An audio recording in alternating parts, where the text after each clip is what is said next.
Hey, what's up, y'all? It's Josh. Man, I'm out here getting that fresh air today, man. Right in this fucking apartment. But yeah, what's up, y'all? It's Josh. I'm back again. Here to drop some new knowledge on y'all. Please don't forget to like and subscribe. I appreciate it. Man, I have a story to tell y'all. Today's gonna be a story time. I haven't done one of these in a while.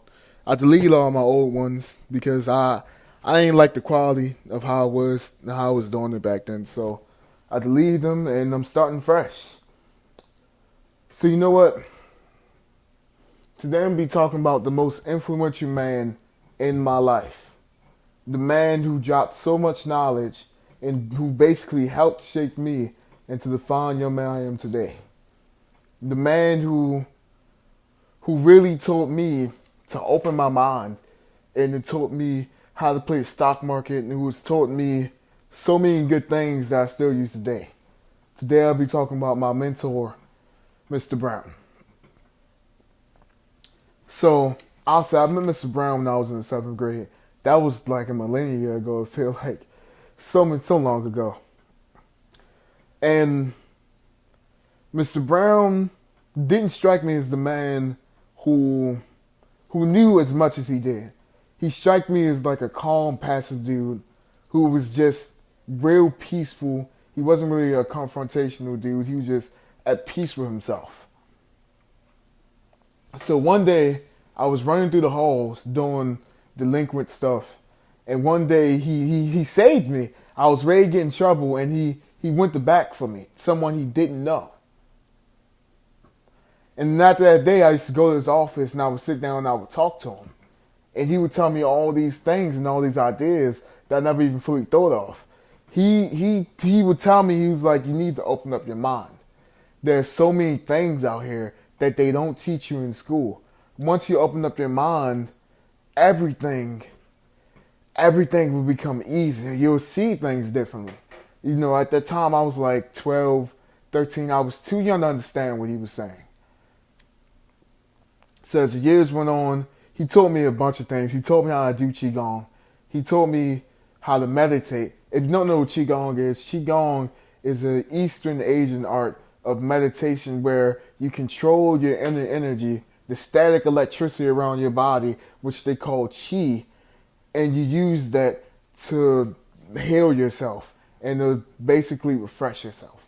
Now, of course, I didn't believe it, but if you don't believe it, there's a little technique where you do the Qigong meditation and you use a straw, and the straw will automatically connect to your hand because you was able to harness the electricity, the static electricity. And I seen people do it, I was like, that's crazy.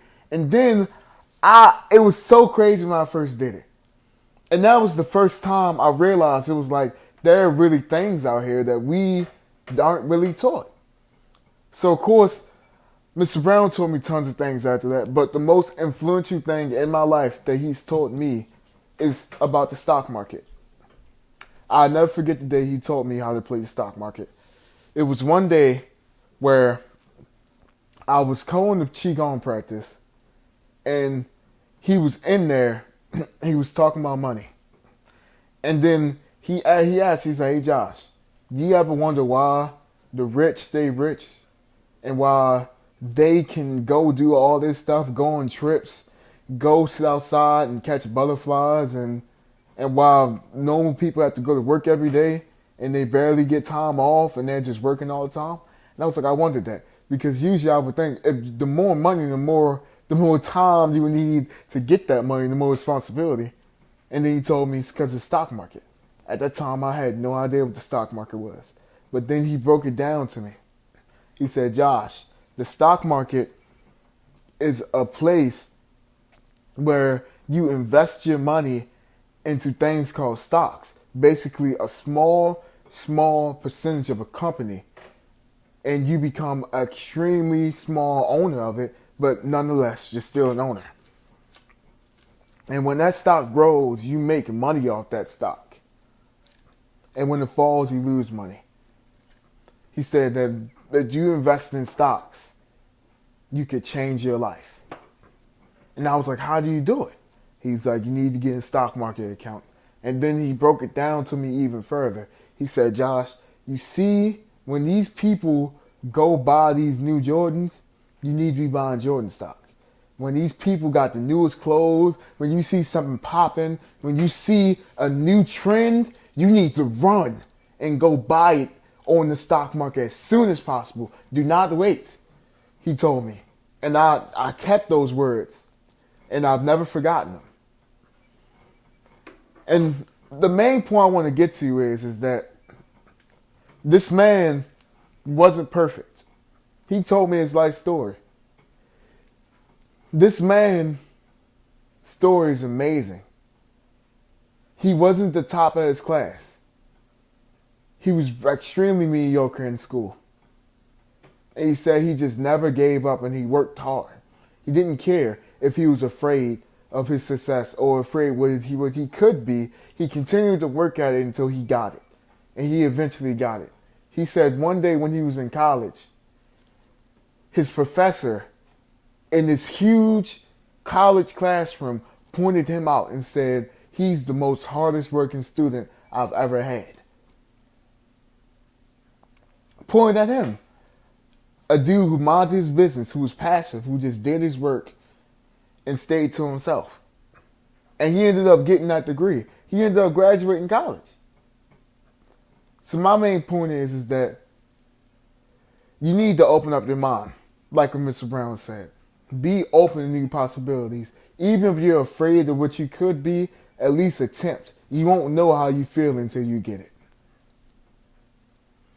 So please, when it comes to stocks, please open your mind to it. Open your mind to trying new things that can help you get better. I'm not saying go try drugs, because drugs won't help you get better. They'll make you dependent on them. But you can go try exercise. You can do certain things. So don't you forget that. Have a blessed day. Peace.